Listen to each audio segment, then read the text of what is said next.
Halo, assalamualaikum sahabat-sahabatku, teman-temanku sesama penderita GERD, anxiety, dan asam lambung dimanapun teman-teman semua berada, baik yang sudah sembuh ataupun yang masih dalam proses berjuang. Saya doakan terkhusus untuk teman-teman yang saat ini masih dalam proses berjuang.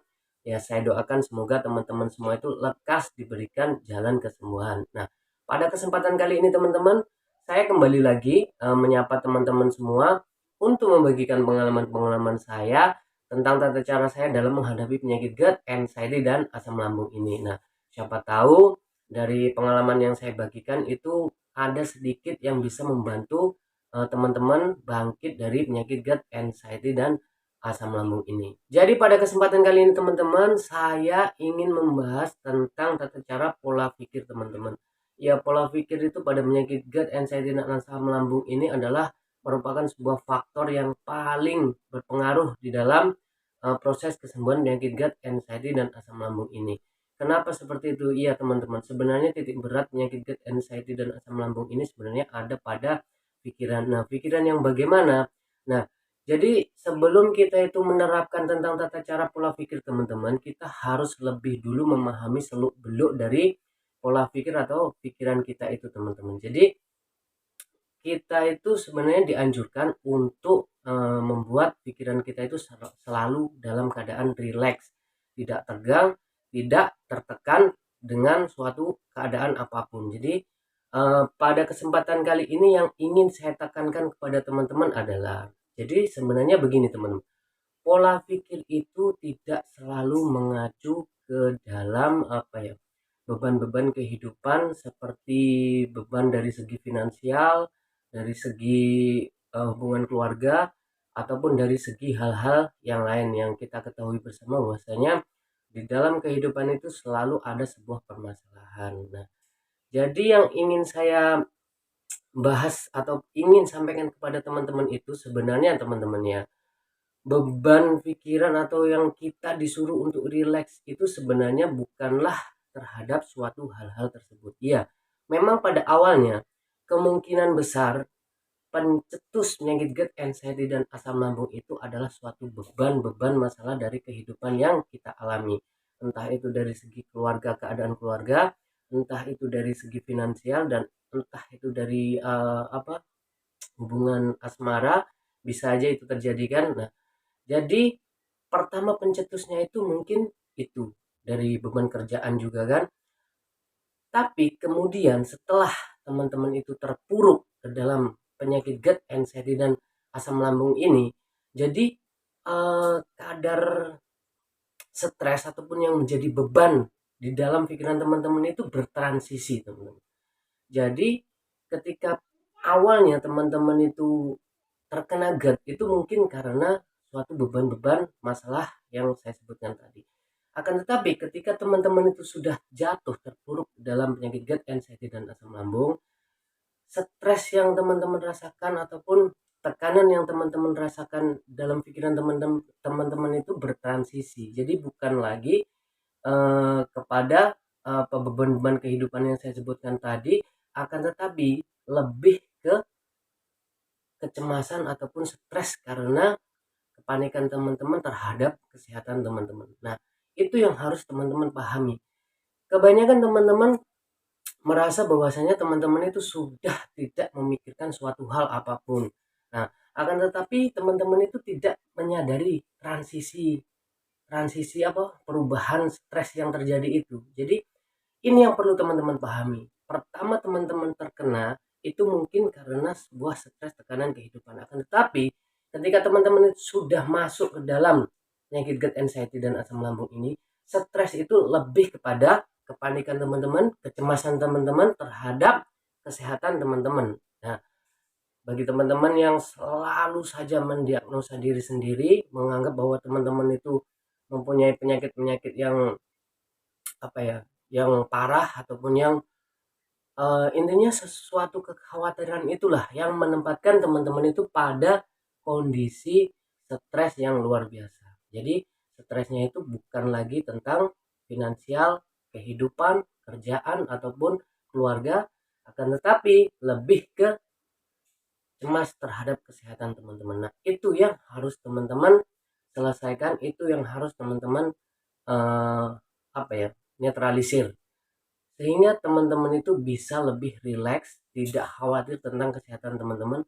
Kenapa ya? Karena sebenarnya teman-teman itu tidak apa-apa. Itu sudah saya rasakan teman-teman.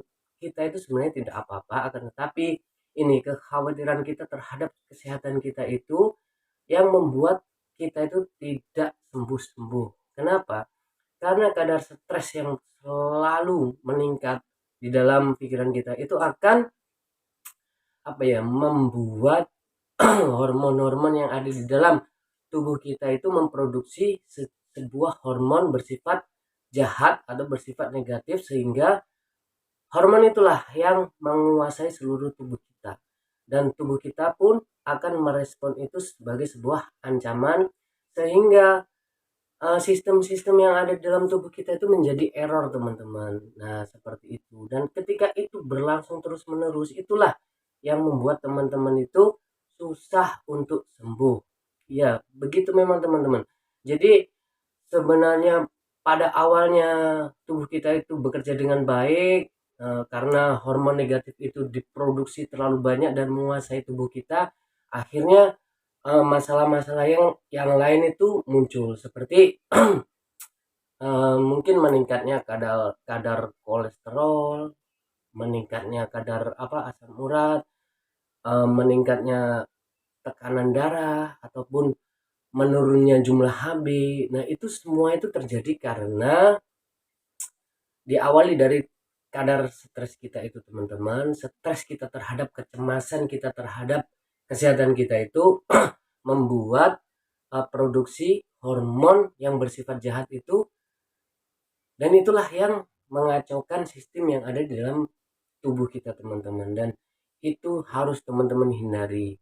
Bagaimana caranya supaya teman-teman itu sistem yang ada di dalam tubuh teman-teman itu bekerja dengan baik lagi, normal kembali, tidak ngacau lagi, tidak error lagi ya.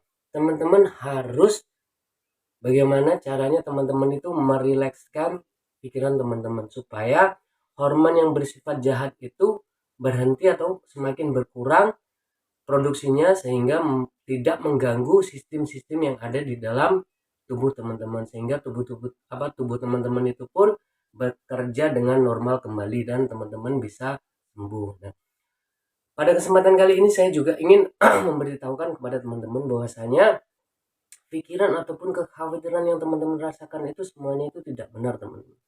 Teman-teman itu sebenarnya itu sehat, akan tetapi pikiran teman-teman itu lagi tidak sehat. Nah, badan fisik teman-teman itu sebenarnya sehat, akan tetapi pikiran teman-teman itu yang kurang tidak sehat. Nah seperti itu.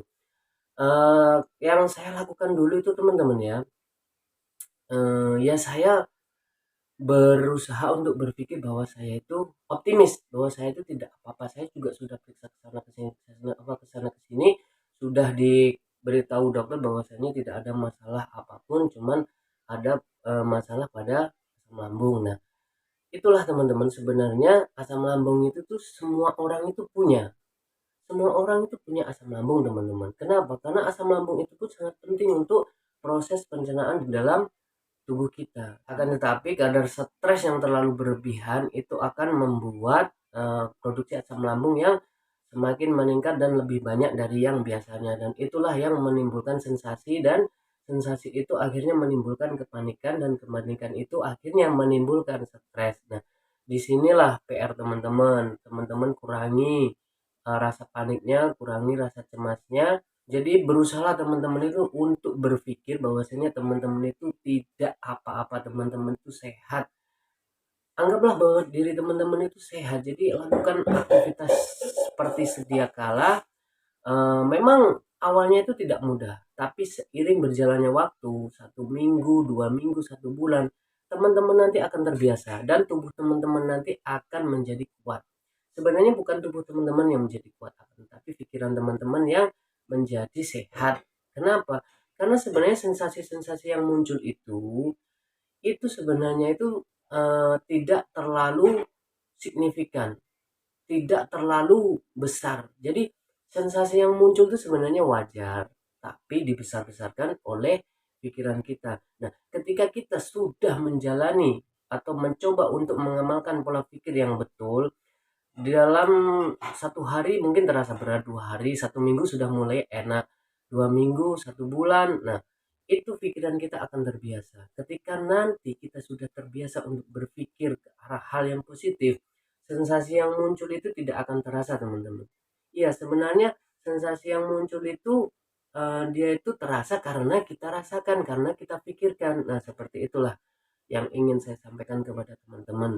Nah, mungkin pada kesempatan kali ini teman-teman, itu yang ingin saya sampaikan kepada teman-teman, bahwasanya teman-teman harus memahami seperti apa kondisi stres dan seperti apa sebenarnya pola pikir yang harus diterapkan dalam penyembuhan penyakit GERD, anxiety, dan asam lambung ini. Jadi yang perlu dibawa garis bawahi teman-teman, ketika pada konteks penyembuhan penyakit GERD, anxiety, dan asam lambung ini, perubahan pola pikir ataupun penyembuhan kadar stres itu bukan lagi kepada pikiran terhadap suatu hal-hal yang berkaitan dengan finansial, pekerjaan, rumah tangga, ataupun beban kehidupan yang ada di dalam diri teman-teman, akan tetapi lebih kepada transisi yang sudah terjadi, yaitu kadar stres yang ditimbulkan oleh kepanikan teman-teman terhadap kesehatan teman-teman. Nah, itu yang harus teman-teman netralisir dan teman-teman hilangkan.